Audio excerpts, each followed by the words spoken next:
Since the HeForShe launch in New York last September, I think it would be fair to say that my colleagues and I have been stunned by the response. The HeForShe conference was watched over 11 million times, sparking 1.2 billion social media conversations, culminating in the HeForShe hashtag becoming so popular that Twitter painted it on the walls of its headquarters. And men from almost every country in the world signed up to our commitment. Everyone, from Desmond Tutu to Prince Harry to Hillary Clinton to Yoko Ono, have issued their support or contacted us since September 20th. Everything from marathons being run, merchandise being created, 15-year-old boys writing to national newspapers, deploring female discrimination, young girls collecting hundreds of signatures. It's all happened in the last 4 months. I couldn't have dreamed it, but it's happened.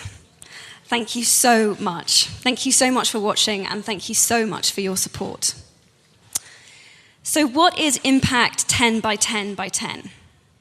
It's about engaging governments, businesses, and universities, and having them make concrete commitments to gender equality. But I want to hear from the human beings that are behind these organizations.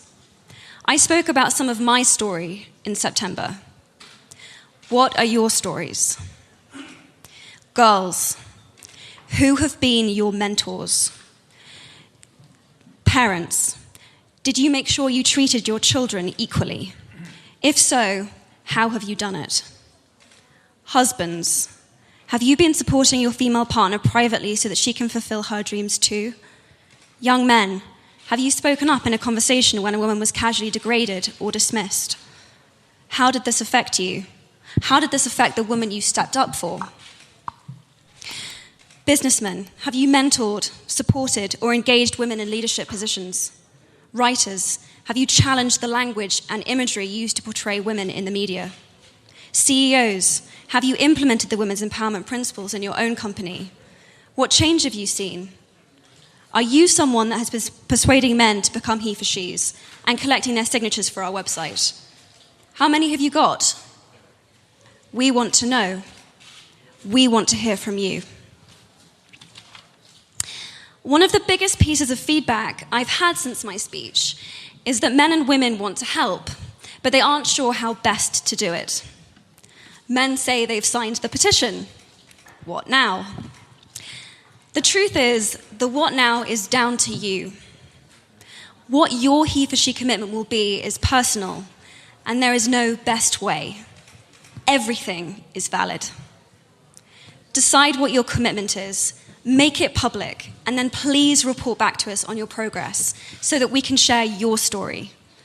We want to support, guide, and reinforce your efforts. Impact 10 by 10 by 10 is about concrete commitments to change, the visibility of these commitments, and the measurability of them too. How has the campaign impacted me so far? I've had my breath taken away when a fan told me that since watching my speech, she has stopped herself being beaten up by her father.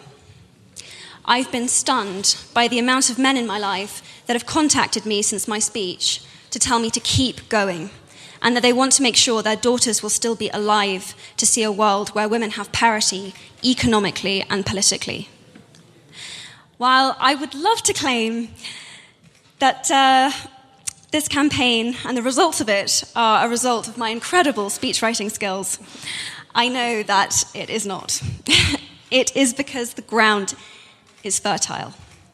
It is my belief that there is a greater understanding than ever that women need to be equal participants in our homes, in our societies, in our governments, and in our workplaces. And they know that the world is being held back in every way because they are not. Women share this planet 50-50, and they are underrepresented, their potential astonishingly untapped. We are very excited to be launching 10 by 10 by 10 to bring HeForShe into its next phase. If you're a HeForShe, and I'm assuming that you are because otherwise you'd be in somebody else's press conference right now, I'm here to ask you, what is the impact you can have? How What, where, when, and with whom. We want to help. We want to know, and we want to hear from you. Thank you very much. Thank you, Irina, for such a generous introduction. And on behalf of the entire HeForShe team, I also want to thank UNESCO for all of its support. It's meant a lot to us. Thank you all for being here for this important moment. These men from all over the world have decided to make gender equality a priority in their lives and in their universities. Thank you for making this commitment. I graduated from university 4 years ago. I had always dreamed of going, and I know how fortunate I am to have had the opportunity to do so.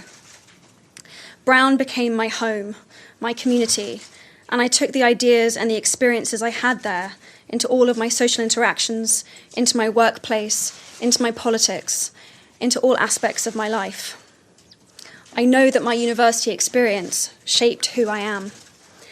And of course, it does for many people. But what if our experience of university shows us that women don't belong in leadership? What if it shows us that, yes, women can study, but they shouldn't lead a seminar? What if, as still in many places around the world, it tells us that women don't belong there at all? What if, as is the case in far too many universities, we are given the message that sexual violence isn't actually a form of violence? But we know that if you change students' experiences so they have different expectations of the world around them, expectations of equality, society will change. As we leave home for the first time to study at the places that we have worked so hard to get, we must not see or experience double standards. We need to see equal respect, leadership, and pay. The university experience must tell women that their brain power is valued, and not just that, but that they belong within the leadership of the university itself. And so importantly right now, the experience must make it clear that the safety of women, minorities, and anyone who may be vulnerable is a right and not a privilege. A right that will be respected by a community that believes and supports survivors, and that recognizes that when one person's safety is violated, everyone feels their own safety is violated. A university should be a place of refuge that takes action against all forms of violence. That's why we believe that students should leave university believing in, striving for, and expecting societies of true equality. Societies of true equality in every sense, and that universities have the power to be a vital catalyst for that change. Our 10 impact champions have made this commitment, and with their work, we know they will inspire students and other universities and schools across the world to do better. I'm delighted to introduce this report on their progress, and I'm eager to hear what's next. Thank you so much. Thank you. Visit our site, EnglishSpeechChannel.com, for exclusive access to video transcripts, offline audio, English lessons, and private classes. Don't forget to explore our free and new ebooks. Also, subscribe to our weekly newsletter for the latest updates. Links in the description below. Thanks for your support.